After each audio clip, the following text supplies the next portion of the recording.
Hey, this is how I made this smoking Ace Frehley Les Paul guitar.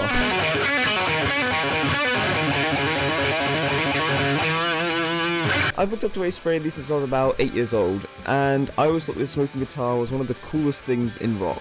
There's also his rocket guitars, and also that thing that he was using in that Dunkin' Donuts commercial. I'll give you the P&L statement.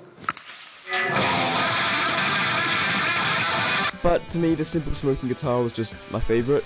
So I got it into my head that I wanted to try and make my own, which actually didn't go too badly. Now, Ace's guitars, they use smoke bombs, which are really small and burn for about 40 seconds but release heaps of smoke.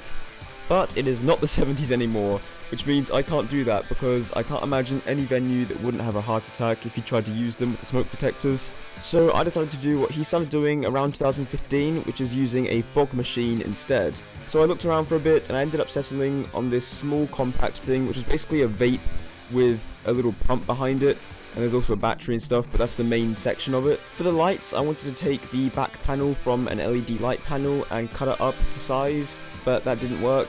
So I ended up getting these small round lights that are about 3cm diameter from IKEA. I wanted to fit 2 in, but it ended up being I could only fit 1. I tried heaps of different configurations to work out what would work best. Ended up deciding that everything could attach to a normal power bank on the outside of the guitar, and I could have a remote control the fog machine. Now for the guitar body itself, I ended up going with a Harley Benton Les Paul copy.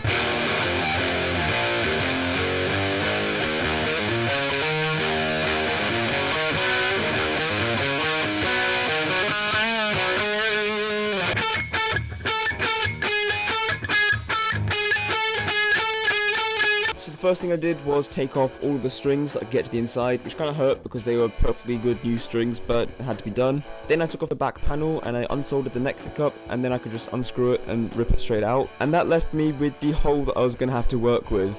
And I knew it wasn't going to be big enough, but it was really a tiny space to fit everything in. So I took a drill and I started just removing as much material as I could, and I reckon I ended up removing about 1 inch on 3 sides to fit everything in. But once that was all done, I just put some Velcro inside to secure everything down, and I made sure it all fit in nicely. Then I ran a cable out to the outside and I attached it to a power bank, which is also Velcroed on. Then I also drilled a hole in the back so that I could have a power button, and yeah, it just worked. If anyone watching has any interest in doing one of these mods to their guitar themselves, send me an email and I'll do my best to help. So yeah, that is my best tribute I could do to Ace Frehley, a guy that has inspired me so much and who I just think is incredible. So, thanks Ace.